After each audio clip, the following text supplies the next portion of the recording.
El pasado martes 11 de enero, el presidente López Obrador anunció una serie de cambios en su gabinete, entre ellos la designación del hasta entonces secretario de Bienestar, Javier May Rodríguez, al frente de Fonatur.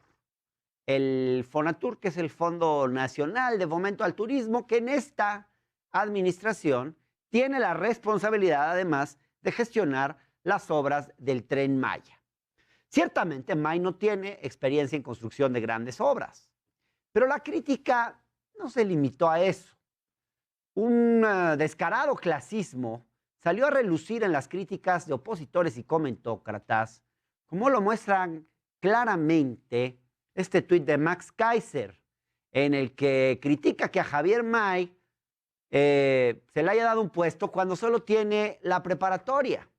O incluso, y peor aún, más descarado en su clasismo y en su racismo, el cartón de Paco Calderón, en el que dibuja a Javier May como un lavacoches, aludiendo a la apariencia y el nivel de estudios del nuevo titular de Fonatur. Claro que estos personajes no se atreven a asumir su clasismo y su racismo directamente, sino que lo esconden con supuestos argumentos, según ellos, por ejemplo, las críticas al nombramiento de Javier May no son una cuestión de clasismo, sino de preparación para el puesto. Así lo expresó, por ejemplo, el propio Max Kaiser en este tuit, donde dice que cualquiera puede dedicarse a lo que sea, pero que si van a ser funcionarios de gobierno, se prefiere gente que esté capacitada. ¿Será esa realmente su preocupación? Porque parece ser que solo a cierto perfil de funcionarios se les exige que sean expertos en sus áreas, mientras que a otros no se les critica ni de cerca con la misma severidad. Recordemos, por ejemplo, cómo en el sexenio de Fox, pues estaba Ramón Muñoz Gutiérrez, a cargo de Comunicación Social de Presidencia, cuando era licenciado en Psicología. O cómo en el gobierno de Felipe Calderón estuvo Alejandra Sota como vocera de Felipe Calderón cuando no tenía su licenciatura terminada. Y bueno, cómo olvidar el caso de Luis Videgaray, quien claramente dijo que llegaba a aprender a la Secretaría de Relaciones Exteriores, sin dejar de mencionar el caso muy criticado de Paloma Merodio, nombrada vicepresidente del INEGI bajo el gobierno de Peña Nieto y quien no cumplía con los requisitos del puesto que exigían 5 años en experiencia de altos mandos. O el caso de Pedro Joaquín Caldwell, quien era abogado y estuvo al frente de la Secretaría de Energía durante el gobierno de Peña Nieto con ninguna experiencia en el ramo energético. ¿Acaso alguien criticó la falta de experiencia puntual en esas áreas por parte de estos personajes? Claro que no.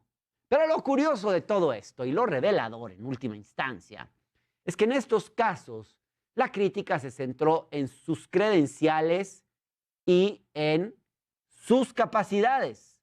Nunca en sus orígenes sociales y nunca, pues, mencionando o utilizando su aspecto físico, como lo hace Paco Calderón, por ejemplo. ¿O acaso a alguien se le ocurrió dibujar a Videgaray como un lavacoches para ilustrar que no tenía la preparación necesaria para ser canciller? ¿Acaso alguien pensó en señalar el estado de origen de Alejandra Sota o de Ramón Muñoz, como sí lo hizo Max Kaiser al mencionar Tabasco como el estado del cual proviene Javier May, como si eso fuese algo malo? Por supuesto que no, porque ellos, Alejandra Sota, todos estos personajes que acabamos de citar, pertenecían a la élite, porque claro, porque les parecía natural que ocuparan espacios de poder, que tuviesen o no la experiencia y la especialidad adecuada, porque para Max Kaiser, Videgaray, Alejandra Sota, Paloma Merodio, pues deben ser GCU, ¿no? Gente como uno, son de su clase, estudiaron en el ITAM o en universidades extranjeras y reúnen todo el perfil de lo que a su juicio, o más bien a su prejuicio, deben reunir las figuras que ocupan posiciones de poder. Es natural que haya críticas a las designaciones en puestos públicos y es sano que se cuestionen los perfiles de quienes asumen puestos en el gobierno. Quiero dejarlo muy en claro.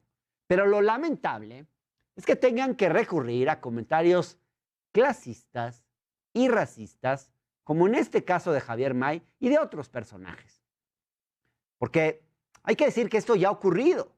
Ocurrió varias veces durante este gobierno. Pasó con la titular de la SEP, Delfina Gómez. Bueno, recordemos cómo fue criticada por decir nadie justo después de ser nombrada en su nuevo encargo, en diciembre de 2020. O tantas ocasiones, como no ha ocurrido con el presidente López Obrador, por su forma de vestir, por sus zapatos.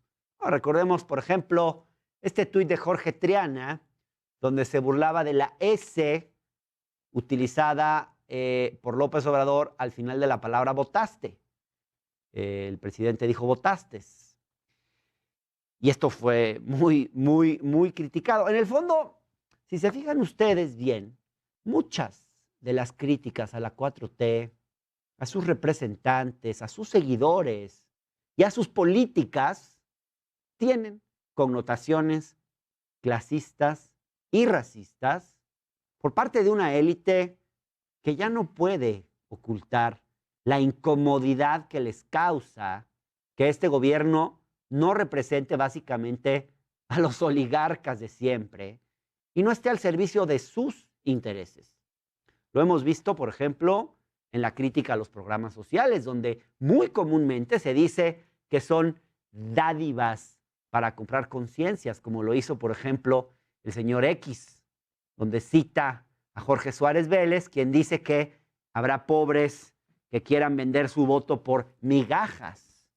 Lo hemos visto recientemente en la política de becas de Claudia Sheinbaum para darles una beca a los niños de primaria y donde se dice que hacer esto de forma universal, es decir, generalizada, no solo a los promedios más altos, fomentará la mediocridad de los estudiantes. O bueno, por ejemplo, Ana Paula Ordorica, quien sin ningún pudor escribió en el Universal que AMLO regalaba migajas a los que menos tienen para mantener su popularidad en tiempos de pandemia. El columnista Arturo Dam, cuando dijo que los apoyos del gobierno eran dádivas, por solo mencionar algunos de los analistas que definen así a los apoyos del gobierno.